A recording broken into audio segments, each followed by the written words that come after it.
Glenn Hodges. We're at Barnes & Noble today, and I have the pleasure of being with Lee Greenwood and Gary Highfield. Both of these gentlemen are authors. One of them may be just known a wee bit more than the other, and one of them may be not only known for the books he's written, but also from some records and songs that he has written. Lee, what is the purpose of this new book that you have written? Proud to Be an American is a children's illustrated book. It reflects the lyrics of my song, God Bless the U.S.A., which is over 30 years old. The purpose is to teach the next generation a little bit of respect for our flag, our country, our military, and understand what it means to be a patriot. I think if you look back at our history, when we signed the Declaration of Independence with all those people who put their lives on the line with blood and the possibility of death for them and their families, they were not military. We can all be a patriot. We just have to figure out how to teach our kids. Now, your book is actually designed for adults to read to children almost from birth. Is that correct? That's what we did with our kids. I know you probably did as well. Yep. Sit them on your lap.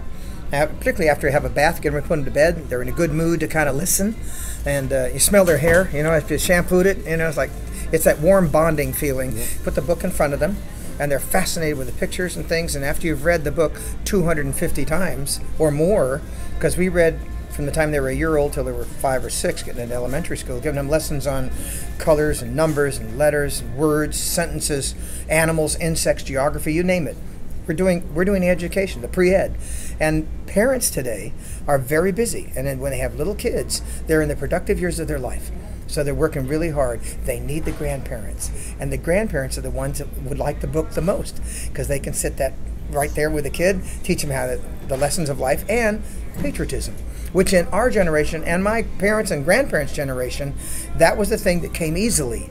Today it doesn't come so easy. Well, that's interesting. It's so awesome because that is, as I understand, the easiest way to get a child's interest in books, teach them to read, and then you're teaching them the importance of patriotism also. I've learned some alarming things from my friend Gary Highfield here, in that we've got children in school that are in school today that, how many of those children, Gary, come from single-parent homes? Glenn, it's an alarming number. I haven't been in all the schools. We're primarily in public schools. The schools I've been in range anywhere from 80% to 100% of the kids are in single-parent or no-parent homes. A shocking number and a shocking statement that is hard to believe. Well, I had mentioned that earlier to Mr. Greenwood here, and he seemed kind of shocked at that. So what do you really think is the solution to something like this, Lee? Well, it's really tough. Today's modern generation has a liberal attitude towards marriage. I was listening to the TV this morning where they said they might even eliminate man and wife from a marriage and call it spouse and spouse. I think there's a certain lack of unity with anything that can fall apart so easily. And as you pointed out, if it's a single home or almost no parents responding to take care of a child, they're out there on their own, then you've really got a great thing that's going to help them. Well, Glenn, to further add to that question, what we're learning with these kids, they have been called, this generation, some of these kids have been called the lost generation. So we've taken my book. I was raised in a single parent home. I've never met my father. I had 5 stepfathers. So there's an immediate connection on my part with the kids. These kids are reading this book because it's their story. What these kids need is a roadmap how to go from where they are to where they want to be, and that's the purpose of our foundation. You think that's the right approach, Lee? Well, it certainly is one of the answers. I mean, you have to address it, and you have to address it when they're lost, while they're young. If you wait past their teenage years, probably you're too late. I'd say 10, 11, 12, you need to get in. Of course, there's lots of things that help that. Boys and girls clubs that take kids that have nothing to do after school and get into trouble. That really is a big help. Anything that's a cause like this, it helps. Inner cities have lots of people who work with lost youth in that regard. Athletes take charge of young men. Boys and girls are certainly, and big brother programs, big sister programs.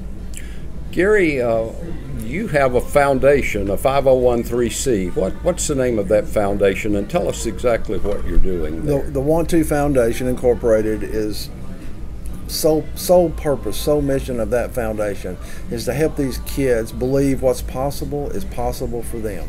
You know, many times these kids have never had, they've never been able to make the statement, my father always said, or my father always did, or my mom always did. They can't make that statement. These kids have, there's a major portion of these kids that have parents that are incarcerated, that they haven't seen these parents since they were 1 or 2 years old. So what we're doing is connecting the community with these kids. We're bringing in corporations. We're hand-picking here in the Chattanooga area 100 companies that come in and mentor these kids and show these kids how to be better citizens, how to be adults, and how to go from where they are to where they want to be inside these companies. How do they get in these companies? And we're bringing in the community to do that. Thank you. It's amazing the work that both of you are doing. You're both meeting a very distinct need for the children in America. Gary's predominantly in southeast Tennessee and northwest Georgia and beginning to creep into Kentucky, but I think this is something that's going to spread rapidly. Folks, both these gentlemen have books here at Barnes & Noble. Lee is in town to sign his new book, and the name of that is Proud to be an American, children's illustrated book, and it also has a free download of a brand new version of my song, God Bless the U.S.A. And I was doing a little research. Tell me about the record-breaking sales of that song, Proud to be an American. Well, I released God Bless USA in 1983, Okay, yeah. And many people do call it Proud to be an Yeah. American, which is why we decided to go ahead and release the book. Right. Of course, the front page is a picture of New York, and we went to New York 3 times right after the attack on America. Now, my boys were 6 and 3 at the time, so for them, even though now they're 20 and 17, it's just history. They read it in history books. Just like when my father served in World War II, we read it in the history books. So we want to at least make reference to the fact that one of the greatest cities in the world is New York. That's why I put it on the cover. Throughout my book, we'll have pictures of America and places that kids will visit, during their lifetime. And we tried to make the pictures kind of fun so that they have a nice experience reading the book. Well, they do look like fun, and I bought 6 of the books myself that I hope I can get you to sign in a little bit. Sure. Absolutely. And Gary Highfield's book is also available here at Barnes & Noble when Want To becomes Have To. And we'd like to also thank Barnes & Noble for hosting this event and the fact that the manager here of Barnes & Noble, Kelly Fleming, has agreed that he will make this a fundraiser for the Want To Foundation. Good. For those of you that might want to know more about the Want To Foundation, what's the name of your website? You can go to want2foundation.org, Glynn, and find out all about the work we're doing. Well, thank you so much. Thank you, Lee Greenwood, for all you're doing for America, the children of America, the future leaders of America, and you, Gary Highfield, for the lives that you're changing.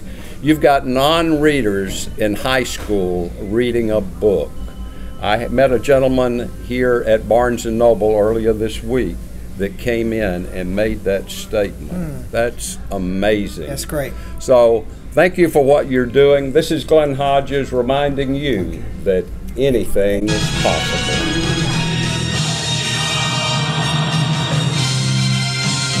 From the mountain